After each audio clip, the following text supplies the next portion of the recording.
Aliás, tu tens isso na Europa. A Europa, em que os Estados praticavam uma coisa que se chamava a teoria da convergência de sistemas, não é?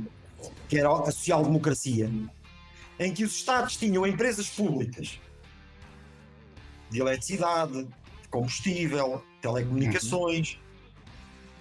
Esta Europa desenvolveu-se porque ela tinha telecomunicações baratas, combustíveis baratos, eletricidade barata, transportes públicos baratos, habitação barata, porque até o Estado construía casas. Não é? Antes do neoliberalismo. Dinheiro barato. Porque dinheiro para tudo. O empréstimo do banco aqui, até antes da pandemia, os juros da União Europeia eram 0,3% ao ano. Falar isso, um brasileiro vai ouvir isso aqui e vai dar um tiro na cabeça. 0,3% ao ano. O déficit não era colocado nos termos contabilísticos em que é colocado hoje. O déficit era em função do investimento. Se tu estás a fazer déficit para investir, se o que tu estás é a construir infraestruturas, se estás a construir coisas que vão melhorar o país amanhã, isso não é déficit, é investimento. Só que o Michael Hudson, não sei se conhece o economista Michael Hudson, o Michael Hudson é espetacular. Sim.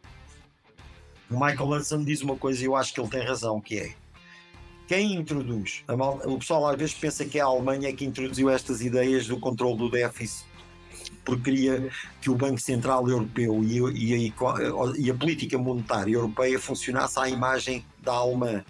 O Michael Hudson diz que é diferente. O Michael Hudson diz que essa foi uma machadada dada pelos Estados Unidos para destruir a Europa, para começar a destruição da Europa. Como? Impedindo a Europa de investir em si mesma. E como é que tu impedes a Europa de investir em si mesma? Limitando o déficit.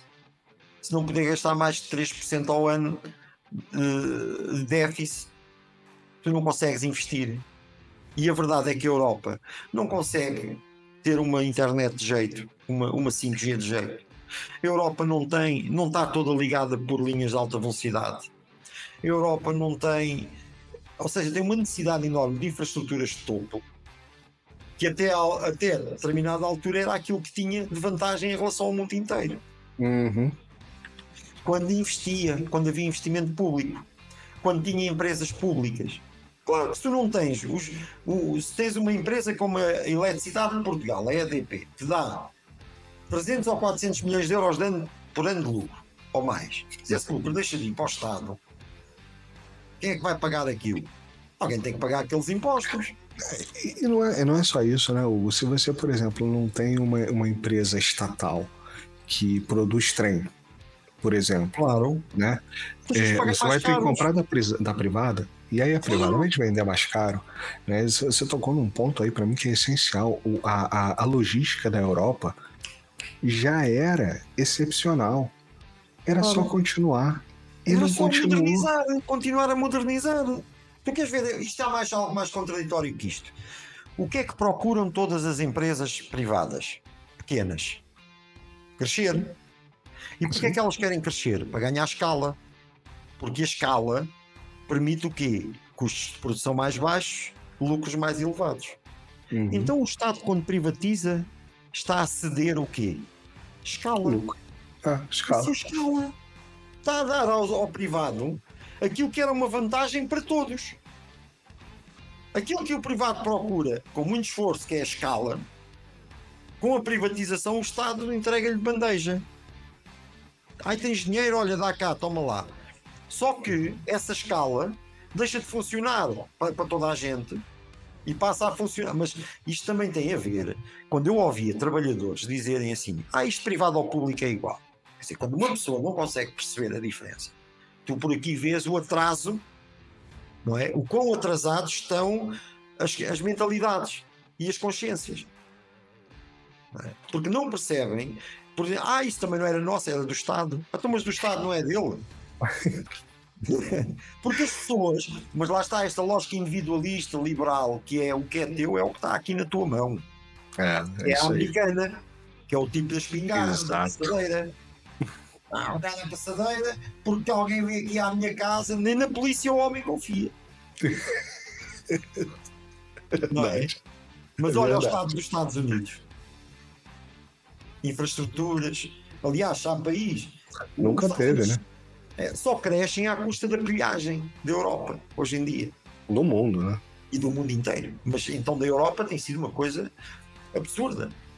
Não é? E quer dizer, quando nós olhamos para aquela coisa que eu estava a dizer da Rússia, há pouco eu estava aqui a ver uma coisa dos anos de governação do Putin, não é? E eu costumo dizer, eu se vivesse na Rússia não votava no Putin. Mas a gente tem que analisar as coisas com objetividade. Hugo, eu tenho um amigo russo. Quando eu estava tentando entender o que aconteceu, isso há muitos anos atrás, o que tinha acontecido ali na questão da Síria, né? Ele conversando comigo assim, bem numa boa, bem tranquilo sobre esses assuntos. Ele falou, cara, eu vou só te explicar uma coisa. A Rússia, a União Soviética entrou em colapso tem pouco mais de 20 anos.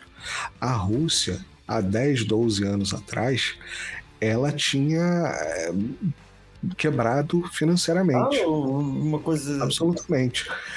Ninguém imaginava, nenhum russo imaginava, não estou falando ninguém do Ocidente, não, nenhum russo imaginava que em 2015 a Rússia estaria batendo de frente com uma força militar, desafiando uma força militar como era o que estava acontecendo na Síria, né? Naquela época.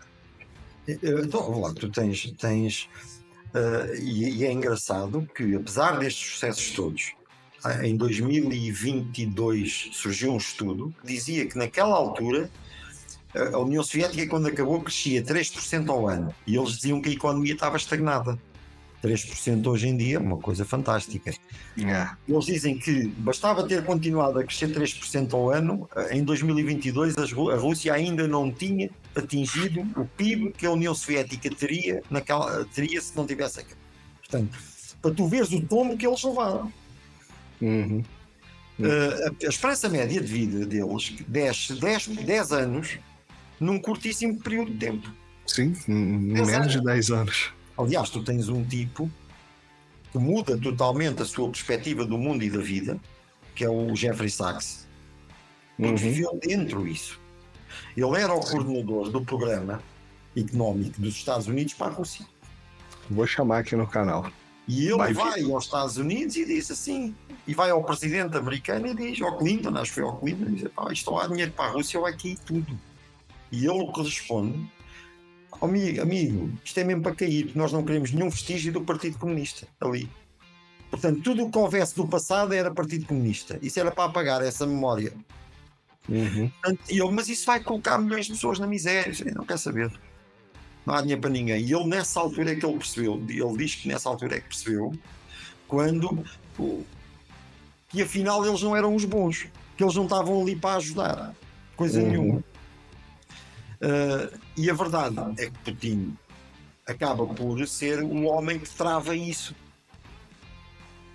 Acaba por ser o homem que trava isso, que é um homem soviético, criado na União Soviética, que consegue conjugar esse sovietismo ao mesmo tempo da Rússia já não soviética, portanto agrada um pouco às duas partes, não é? Consegue fazer esse encontro, só não faz o encontro dos liberais, mas muitas das políticas que ele aplica são liberais. Se você, do ponto de vista económico, das pequenas empresas, elas são políticas liberais. Não, agora, porque é que é difícil catalogar a Rússia? Porque a Rússia tem a história que tem e tem a experiência histórica que tem. A Rússia sabe da importância, e o Putin, que foi soviético e que foi quadro soviético, sabe disso, da importância do que é para um país ter um setor público forte, para a sua soberania, para a sua independência. Não é? Da importância que é ter socializado um conjunto da produção, nomeadamente militar e energética. Ele sabe isso.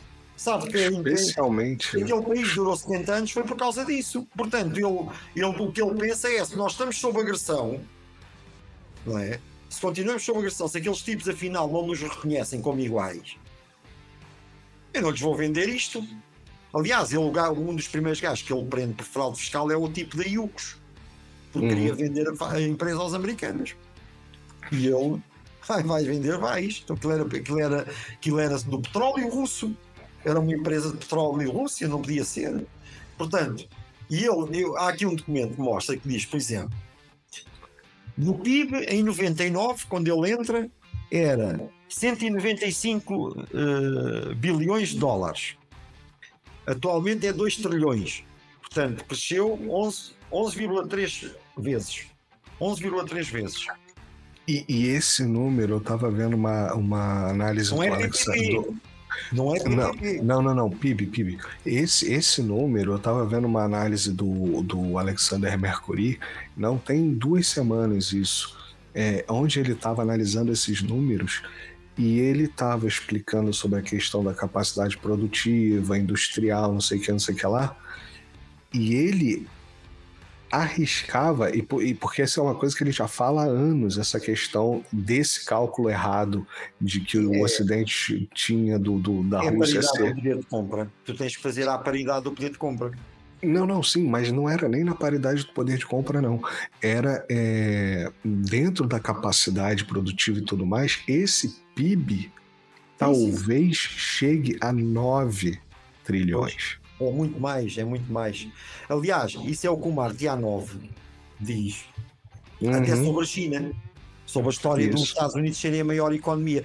Aliás, essa é uma das grandes críticas que se faz à análise da economia. Eu não sou economista, mas sou obrigado a trabalhar com dimensões de economia, que é a forma como o PIB, a utilização do PIB como métrica para definir, digamos, o potencial de um país, económico de um país.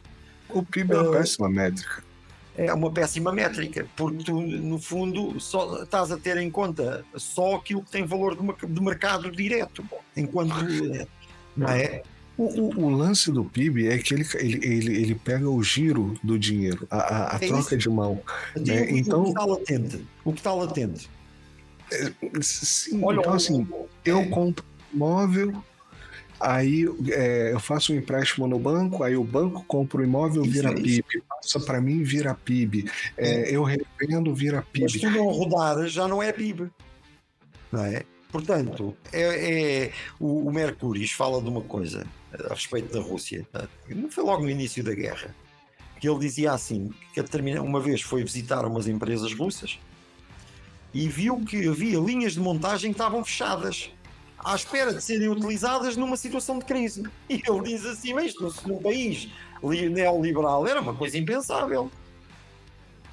Ou fechavam aquilo, porque aqui é o Lean Production, é o Kaizen, é o Stock Zero, não é? Aqui não é para gastar dinheiro imobilizado, não é? Não vais gastar dinheiro em coisas dessas. Tu nem stock tens, hoje em dia. Tu precisas de uma peça para um carro, para o teu carro, e tens de estar à espera que venha da fábrica, porque eles não o têm guardado em lado nenhum.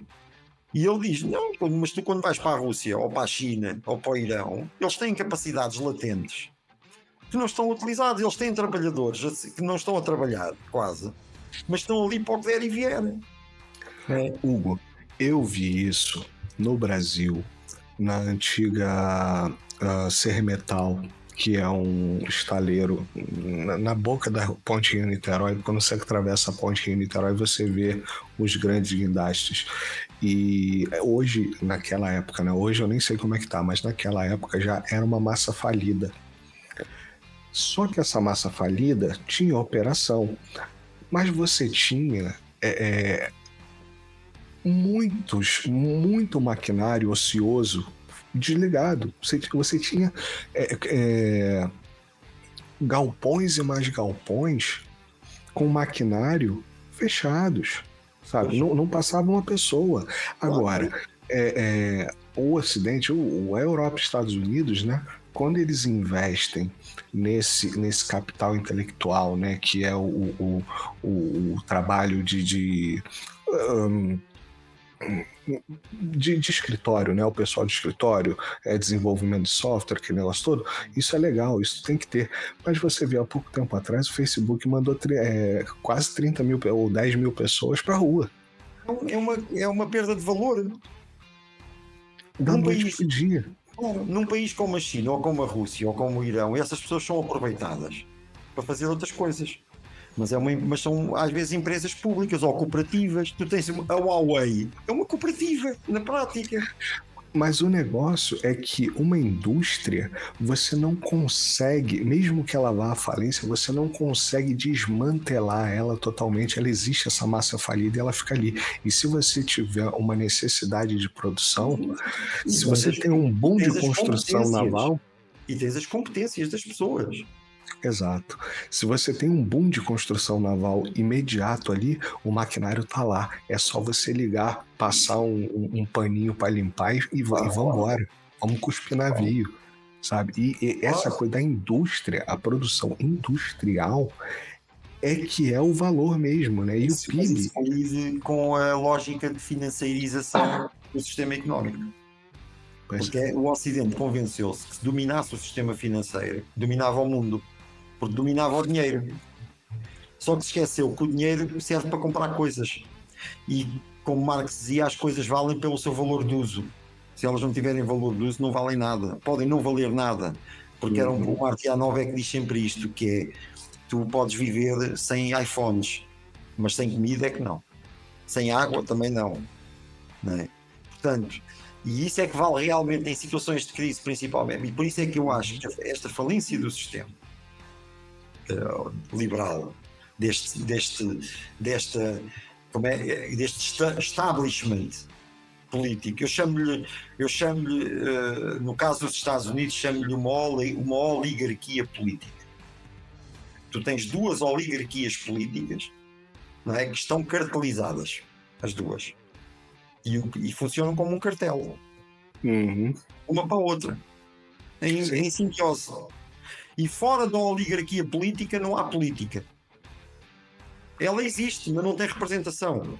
Não chega ao Estado. O Estado não interage com ela.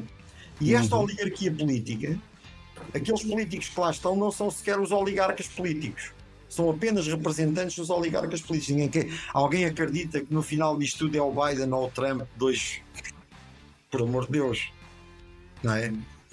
E portanto, quando tu olhas para o Sul Global, para os BRICS e para a Organização de Cooperação de Xangai, para a União Euroasiática, o que é que tu vês? Uma capacidade maior, muito superior, de interação com diferentes sistemas. Ou seja, enquanto tu aqui tens um sistema que diz o meu é que é, e os outros ou são iguais ao meu ou não valem nada, e fecha-se em si próprio e deixa de evoluir, porque não incorpora as dimensões dos outros, porque não interage com eles.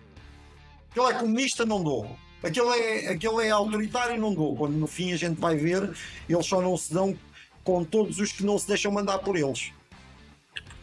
Simples assim. É só isto. Não é mais nada. Não interessa se é disto ou se é daquilo. O que interessa é que não mande nele, não presta. Até pode ser uma democracia liberal, como estas aqui. Mas se não manda nela, já não é democracia. E a verdade é que quando tu olhas para o Sul Global, para a Organização de Cooperação de Xangai, para essas organizações, o que tu vês é que os países se dão uns com os outros em relações de cooperação interessadas, porque não por paixão, é por interesse, mas civilizado, e numa lógica de interação e abertura, não é? Superior àquela que o Ocidente tem. Sem julgar, sem ingerir, mas sempre numa lógica de estudar também aquilo que os outros fazem. Claro. E aprender com os outros. E, portanto, eu considero que este sistema, não é muito, que ainda não é um sistema, é que esta existência é uma existência muito mais diversa, muito mais plural, muito mais aberta, onde democracias liberais convivem com democracias populares, com sistemas mais monárquicos, autoritários, como tu quiseres chamar. Com ditaduras. Com ditaduras disto e daquilo, como tu quiseres catalogar, mas convivem sistemas diferentes, não é? Numa lógica de abertura e de não julgamento. E eu creio, do ponto de vista científico, puramente científico, esse ambiente é mais propício a inovar e a evoluir para algo positivo, para uma verdadeira alternativa do que este aqui. que é fechado em si mesmo. Porque este passou a ser fechado em si mesmo. Porque é que este evolui só no wokeismo? Porque o wokeismo não coloca em causa o sistema. O wokeismo até é bom, tribaliza, individualiza, separa as pessoas umas das outras, porque o que está em conta ali não é o universalismo, não é o que nos une como seres humanos, é o que nos divide. Não é? Toda a base da política norte-americana e o que ela exporta para o mundo, né? Que ela empurra, ela não exporta, ela empurra a goela abaixo do mundo, é baseado na divisão da sociedade em indivíduos e ultimamente dividiu o indivíduo em complexidades internas que nem ele mesmo entende, que é o wokeismo. Né? Começa com a divisão da família, começa com a divisão... No Brasil tem uma coisa que eu acho muito interessante, que aqui na Itália não existe, que é aquela coisa do não se faz negócio em família. Eu não sei se você já ouviu, não se faz negócio em família, então você não pode confiar nem no teu próprio irmão, no teu primo, sabe? Aqui na Itália, as pessoas só fazem negócio em família. Claro, é o contrário. É o contrário, as microcooperativas. Por isso é que chega a máfia na Itália, né? É isso. Mas quer dizer, essa diversidade, eu acho que no caso do wokeismo, até a direita é woke. Tu, por exemplo, vês um Estado como Israel, o sionismo, que é uma forma de autoritarismo fascista, a usar o wokeismo para combater os palestinianos. Diz assim: nós somos tolerantes com os transexuais, com os LGBTs. Eles não. Então, mas desde quando é que isto é revelador? Eu houve um que até lhe disse: pois, vocês são tolerantes com essa gente toda, desde que não seja árabe-palestino. Isso é que não pode ser. Isso é que ele não pode ser. Não é? Ou seja, aqui o tipo do Chega em Portugal foi entalado por um indiano, não é? Porque queria parecer bem a estar ao lado do indiano, que é uma coisa woke, não é? E então o tipo, há um indiano que chega à comitiva e diz assim: olha, eu queria dar ali umas palavras ao Sr. Ventura. E eles olham para ele e ele diz que sim, porque era indiano, e como ele anda sempre a atacar os imigrantes, queria provar que não era racista. E o indiano chega-se ao pé dele e diz assim: eu trabalho aqui, tenho um restaurante, já tive que mandar os meus filhos embora de Portugal por causa de você, porque ataca os imigrantes, porque os meus filhos tinham medo de andar na escola. Aí foi uma coisa que ele ficou tão mal visto, tão mal visto, tão mal visto. Mas por wokeismo. Porque ele queria, no fundo, apelar a uma dimensão, não é, tribalista, e queria fazer uso dela do ponto de vista político, como fazem nos Estados Unidos. Você vê a Inglaterra, né? Teve o Brexit baseado, a votação, obviamente que não foi a causa do movimento Brexit, mas toda a plataforma da eleição, né, do plebiscito do Brexit foi na questão dos imigrantes. Saiu Brexit. Quem é o primeiro-ministro da porra da Inglaterra hoje? É o Sunak. Drop the mic. E todo o wokeista também.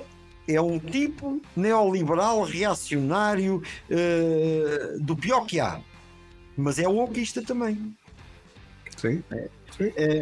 Mas, portanto, eu considero que essa diversidade do mundo do sul global é uma força muito grande que tem.